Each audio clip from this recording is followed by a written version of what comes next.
오늘은 요한복음 5장 10절에서 47절까지를 자세히 살펴보겠습니다.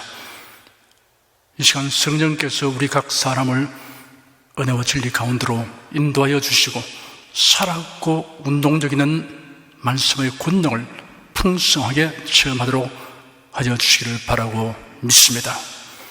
10절에서 15절까지 함께 읽겠습니다.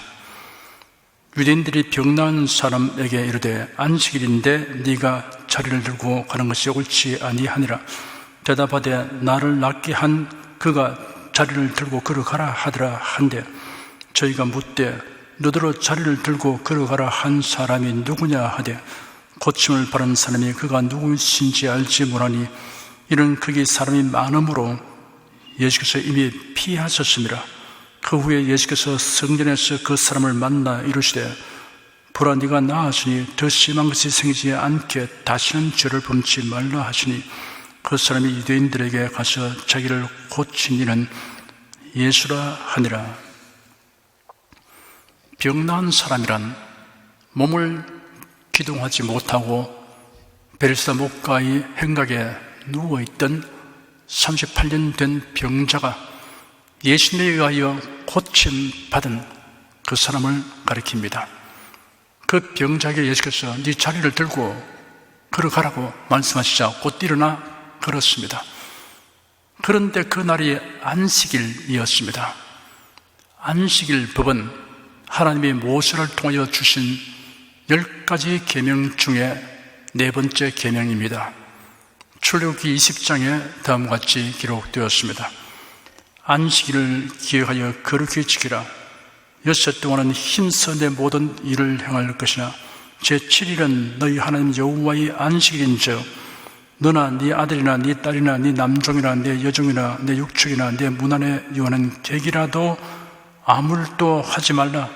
이런 6일 동안에 나 여호와가 하늘과 땅과 바다와 그 가운데 모든 것을 만들고 제7일에 쉬었습니다. 그러므로 나 여호와가 안식일을 복되게 하여 그날을 거룩하게 하였느니라.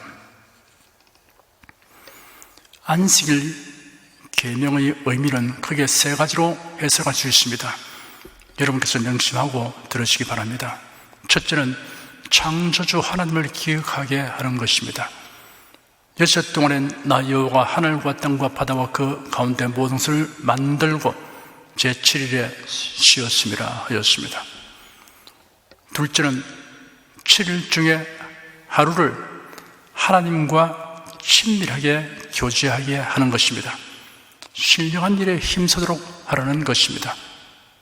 셋째는 안식일 법은 아주 엄중하였습니다.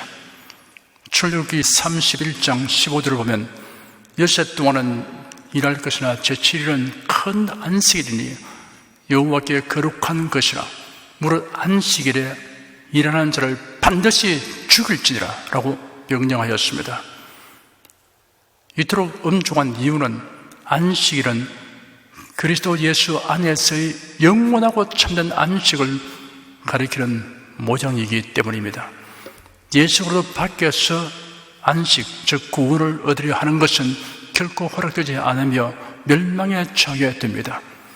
모형과 그림자로서의 안식일의 실제이신 예수께서 세상에 오셨습니다. 그러므로 모형과 그림자의 역할은 끝난 것입니다.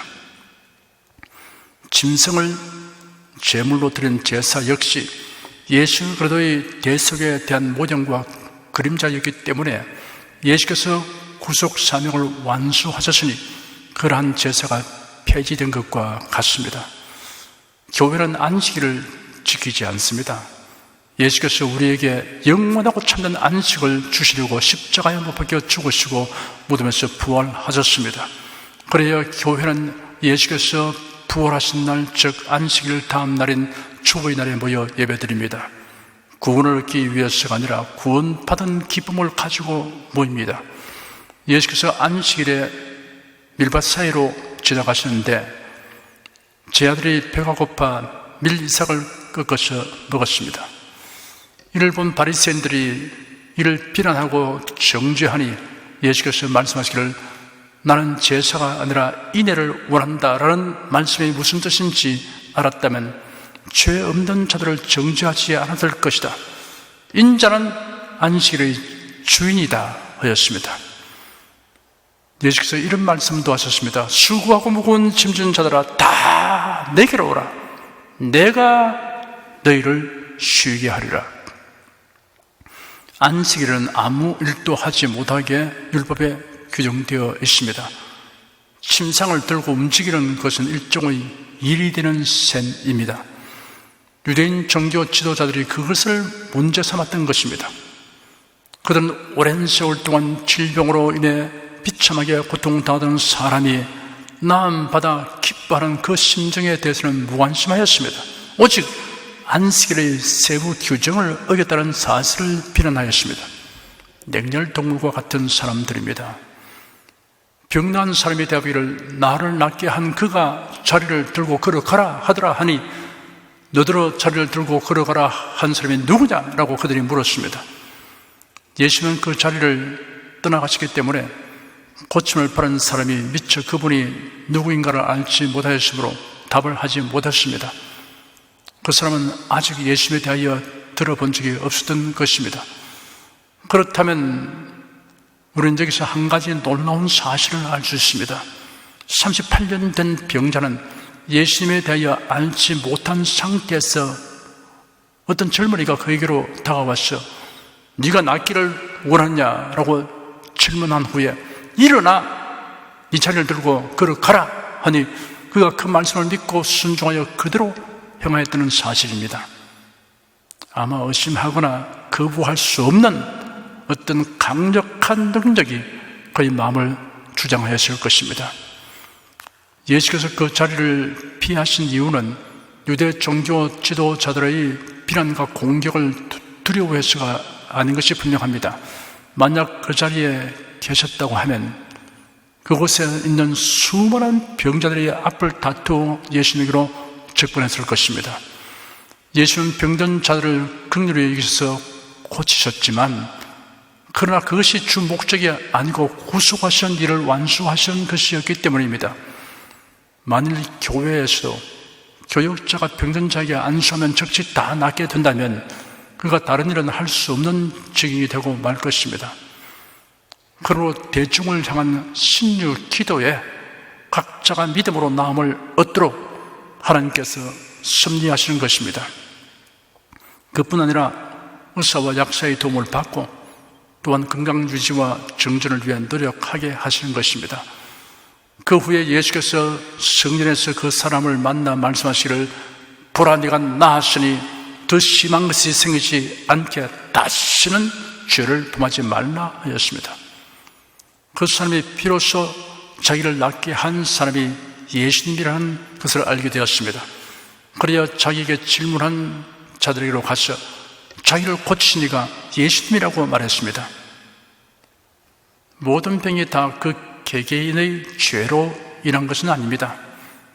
다만 죄악된 행동이나 악습으로 인하여 얻게 되는 병은 치료받은 후에도 그 일을 반복하면 더 심하게 병들게 됩니다.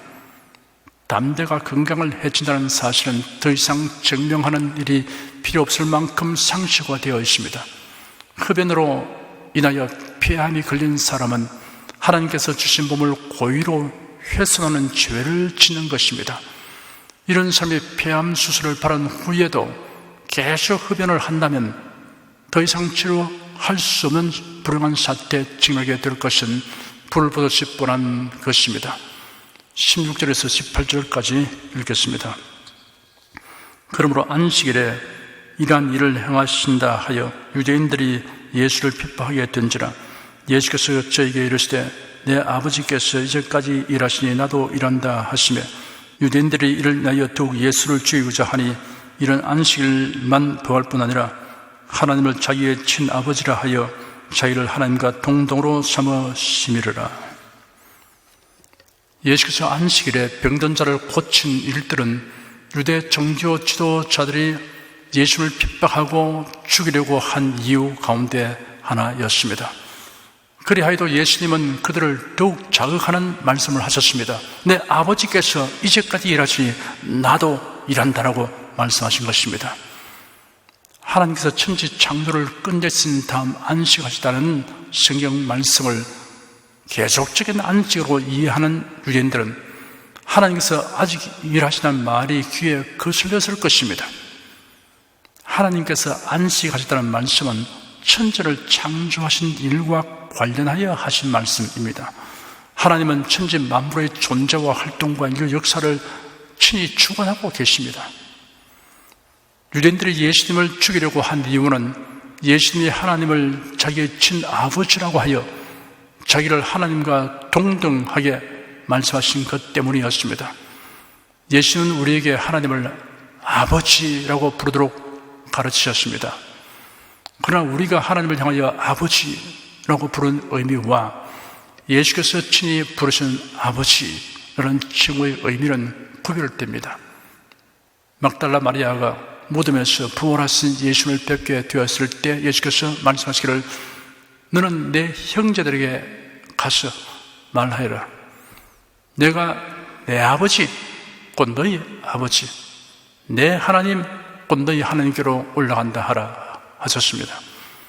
내 아버지 곧 너희 아버지 내 하나님 곧 너희 하나님이라고 구분해서 말씀하셨습니다. 예수님은 아버지 하나님과 하나이신 성자 하나님이십니다. 이 사실을 유대인들은 알지 못했습니다. 유대인뿐 아니라 수많은 사람들이 알지 못합니다. 그렇기 때문에 복음을 거부하고 심지어 그리스도인을 핍박하는 것입니다. 그러므로 예수님이 곧 하나님이시다라는 진리를 아는 사람은 큰 복을 받은 사람입니다. 19절 한 절을 읽겠습니다. 그러므로 예수께서 저에게 이르시되 내가 진실로 진실로 내게 이르노니 아들이 아버지의 하신 일을 보지 않고는 아무것도 스스로 할 수 없나니 아버지께서 행하신 그것을 아들도 그와 같이 행하느니라. 아버지 하신 일을 보고 행하시는 예수님의 말씀은 자신이 하는 일이 스스로 하는 것이 아니라 아버지와 함께 하는 일이라는 뜻입니다. 20절, 21절 두 절 읽겠습니다. 아버지께서 아들을 사랑하사 자기의 행하시는 것을 다 아들에게 보이시고 또 그보다 더 큰 일을 보이사 너희로 기이 여기게 하시리라. 아버지께서 죽은 자들을 일으켜 살리심 같이 아들도 자기의 원한 자를 살리느니라. 그보다 더 큰 일을 보이신다고 하였습니다. 이런 죽어 장사된 지 나흘이 된 나사로를 살리시는 일을 염두에 두고 하신 말씀입니다. 그뿐 아니라 부활과 심판까지 의미한다고 할 수 있습니다. 22절, 23절 두 절을 읽겠습니다. 아버지께서 아무도 심판하지 아니하시고 심판을 다 아들에게 맡기셨으니 이런 모든 사람으로 아버지를 공경하는 것 같이 아들을 공경하게 하려 하심이라. 아들을 공경치 아니한 자는 그를 보내신 아버지를 공경치 아니하느니라. 예수님은 하나님으로부터 심판하신 일을 위임받았다고 하셨습니다. 살리는 일과 심판하시는 일을 아버지 하나님께서 예수님에게 모두 위임하신 이유는 모든 사람이 예수님을 공경하도록 하기 위함이라고 예수께서 말씀하셨습니다. 그러므로 예수님을 공경하지 않는 것은 아버지를 공경하지 않는 것과 같다고 말씀하셨습니다. 24절 한 절 읽겠습니다. 내가 진실로 진실로 내게 이르노니 내 말을 듣고 또 나 보내신 이를 믿는 자는 영생을 얻었고 심판에 이르지 아니하나니 사망에서 생명으로 옮겼느니라. 아버지 하나님께서 그 아들을 세상에 보내셨으며 그 아들이신 예수님에게 살리는 일과 심판하신 일을 다 맡기시다는 것을 믿는 사람은 영생을 얻으며 심판에 이르지 않는다고 하셨습니다. 예수님의 말씀을 믿느냐 불신하느냐 하는 것은 사망이냐 생명이냐 구원이냐 심판이냐를 결정하는 유일한 요건이 된다는 뜻입니다. 예수를 믿는 사람은 사망에서 생명으로 위치 변동이 되었다고 말씀하셨습니다. 25절에서 27절까지 읽겠습니다. 진실로 진실로 내게 이르노니 죽은 자들이 하나님의 아들의 음성을 들을 때가 오노니 곧 이때라 듣는 자는 살아나리라. 아버지께서 자기 속에 생명이 있음 같이 아들에게도 생명을 주어 그 속에 있게 하셨고 또 인자됨을 위하여 심판하는 권세를 주셨느니라. 예수님은 사람의 영과 육을 살리시는 일을 하시고 또한 심판하시는 일도 하십니다. 사람에게 새 생명을 주시기 위해 예수께서 사람의 모양으로 세상에 오셔서 구속하는 일을 하셨으므로 인간을 심판하시는 일도 하게 된다고 말씀하셨습니다. 28절, 29절, 2절 읽겠습니다. 이를 기이 여기지 말라. 무덤 속에 있는 자가 다 그의 음성을 들을 때가 오나니 선한 일을 행한 자는 생명의 부활로 악한 일을 행한 자는 심판의 부활로 나오리라. 무덤 속에 있는 자가 다 주님의 음성을 들을 때는 예수님의 재림 때를 가리킵니다. 그때가 부활의 때입니다. 부활은 두 가지 양상을 가집니다. 생명의 부활과 심판의 부활입니다. 선한 일을 행한 자는 생명의 부활을 하고 악한 일을 행한 자는 심판의 부활을 하게 됩니다. 심판의 부활은 천년왕국 끝에 있을 것입니다. 여기서 말하는 선한 일과 악한 일이란 앞에서 계속 반복하여 언급한 것과 같이 기본적으로는 예수를 믿는 것과 배척하는 것을 의미합니다. 생명의 부활을 하는 성도는 지옥 형벌을 결정하는 희곡한 보좌 심판대 앞에 서지 않습니다. 상급을 결정하는 그리스도의 심판대 앞에 서게 됩니다. 30절 한 절 읽겠습니다. 내가 아무것도 스스로 할 수 없느라 듣는 대로 심판하노니 나는 나의 원대로 하려 하지 않고 나를 보내신 이의 원대로 하려는 거로 내 심판은 의로우니라. 예수께서 행하시는 모든 일은 하나님의 뜻을 쫓아 행하시는 것입니다. 여기에는 한치의 어긋남도 없이 전적으로 일치됩니다.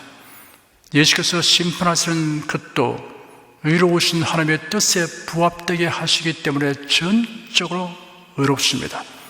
31절에서 38절까지 읽겠습니다. 내가 만일 나를 위하여 증거하면 내 증거는 참되지 아니하되 나를 위하여 증거하시는 이가 따로 있으니 나를 위하여 증거하시는 그 증거가 참인 줄 아노라. 너희가 요한에게 사람을 보내며 요한이 진리에 대하여 증거하였느니라. 그러나 나는 사람에게서 증거를 취하지 아니하노라. 다만 네 말을 하는 것은 너희로 구원을 얻게 하려 함이더라. 요한은 켜서 비치는 등불이라. 너희가 일시 그 빛에 즐거이 있기를 원하였거니와 내게는 요한의 증거보다 더 큰 증거가 있으니 아버지께서 내게 주사 이루게 하시는 역사 곧 나의 하는 그 역사가 아버지께서 나를 보내신 것을 나를 위하여 증거하는 것이요 또한 나를 보내신 아버지께서 친히 나를 위하여 증거하시느니라. 너희는 아무 때에도 그 음성을 듣지 못하였고 그 형용을 보지 못하였으며 그 말씀이 너희 속에 거하지 아니하니 이는 그의 보내신 자를 믿지 아니함이니라. 하나님께서 자신이 하나님이라는 사실을 증언할 필요가 없었습니다. 사람들이 알든 모르든 인정하든 하지 않든 하나님께서는 무엇이든지 자기 뜻대로 다 하실 수 있었습니다. 예수께서 자신이 아버지 하나님과 동일하시다는 것을 말씀하신 이유는 자신을 변호하기 위해서가 아니라 사람들을 위해서입니다. 사람들이 믿고 영생을 얻도록 하기 위해서입니다. 예수님에 대하여 증언하시는 이라는 표현에서 이 증언은 계속적인 증언을 말합니다. 그러므로 증언하신 이란 세례 요한이나 엘리야 같은 사람이 아니라 하나님을 가리킵니다. 세례 요한이나 다른 선지자나 사도들이 예수님을 증언하는 일도 실은 하나님께서 그들을 통하여 하신 일입니다. 예수께서 행하신 일들과 십자가에서의 죽음과 무덤에서의 부활은 아버지께서 친히 예수님에 대하여 증언하신 것입니다. 하나님의 말씀을 믿지 아니하면 하나님에 대하여 알 길이 없습니다. 하나님의 말씀 안에 하나님의 음성이 있고 하나님의 모습이 있기 때문입니다. 39절, 40절, 2절을 읽겠습니다.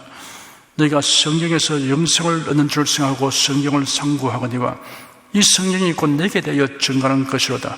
그러나 너희가 영생을 얻기 위하여 내게 오기를 원하지 아니하느니라. 유대 종교 지도자들은 성경에 영생을 얻게 하는 진리가 있는 것을 알고 있었습니다. 그래야 성경을 귀하게 여기고 열심히 읽었습니다. 그러나 영생을 얻지 못하고 있습니다. 그 이유는 성경은 예수 그리스도 안에 있는 영생을 계시하고 있는데도 사람들은 예수 그리스도를 배척하기 때문입니다. 41절, 42절 두 절 읽겠습니다. 나는 사람에게 영광을 취하지 아니하노라. 다만 하나님을 사랑하는 것이 너희 속에 없음을 알아노라. 예수는 사람들에 의한 인기나 명성이나 칭찬을 얻으려고 하지 않으셨습니다. 그리할 이유도 없습니다. 오직 아버지의 뜻을 따라 행하는 것에만 전념하셨습니다. 당시 유대인들은 하나님을 사랑한다고 말하지만 실은 하나님에 대한 사랑이 아니라 자기들의 전통과 사상을 사랑하였습니다. 오늘날도 많은 사람들이 하나님을 사랑한다고 말하지만 오히려 하나님의 뜻을 거스르는 비성경적인 인본주의 신학과 교리, 종교 통합, 종교 일치, 종교 다원주의를 쫓아가므로 실은 하나님을 사랑하는 것이 그들 속에 없음을 스스로 드러내고 있습니다. 43절, 44절 두 절 읽겠습니다. 나는 내 아버지의 이름으로 왔음에 너희가 영접지 아니하나 만일 다른 사람이 자기 이름으로 오면 영접하리라. 너희가 서로 영광을 취하고 유일하신 하나님께로부터 오는 영광은 구하지 아니하니 어찌 나를 믿을 수 있느냐. 그들은 아버지의 이름으로 오신 예수님은 배척하면서 자신이 메시아라고 주장하는 사람들을 추종하였습니다. 그 이유는 자신들의 사역을 충족시켜 줄 메시지를 그들이 가지고 있기 때문이었습니다. 무엇을 하든지 하나님의 영광을 위하여 한다는 원칙에서 벗어나 이기적인 자기 자랑과 인기와 명성을 추구하는 사람은 예수들을 진실하게 믿지 못합니다. 45절에서 47절까지 읽겠습니다. 내가 너희를 아버지께 고소할까 생각지 말라. 너희를 고소하는 이가 있으니 곧 너희의 바라는 자 모세니라.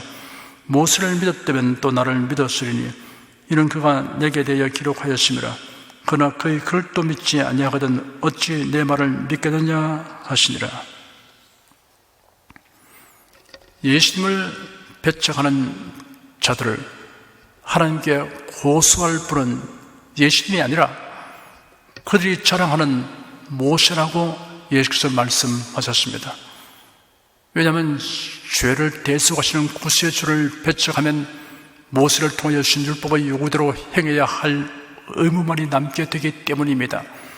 모세의 율법은 그 율법을 지킴으로 영생을 얻게 된다고 가르치는 것이 아닙니다. 인간의 율법대로 다 행할 수 없음을 깨닫고 구세주에게로 나아가도록 하는 것입니다. 너희가 모세를 믿었다면 나를 믿었을 것이니 그가 나에 대하여 기록하기 때문이다. 그러나 너희가 그의 글도 믿지 아니하거든 어찌 내 말을 믿겠느냐 하였습니다. 내가 곧 길이요 진리요 생명이니 나로 말미암지 않고는 아버지께로 올 자가 없느니라 라는 예수님의 말씀을 믿지 않는 사람은 성경을 믿지 않는다는 것을 스스로 증명하는 것입니다. 종교다원주의 조직에 동참하면서도 자신은 성경 말씀을 믿는다고 하는 말은 나는 세모난 동그라미를 그릴 수 있습니다 라고 주장한 것과 같아서 제정신이 아니거나 자기의 기만 행위를 하는 것입니다. 여러분 저를 따라서 말씀하십시오. 성경은 예수 그리스도로 말미암는 구원에 대하여 기록되어 있음을 나는 믿습니다. 예수 그리스도 외에는 구세주가 없음을 나는 믿습니다. 나는 이러한 믿음과 부합되지 않는 신학이나 교훈을 분토와 배설물처럼 여깁니다.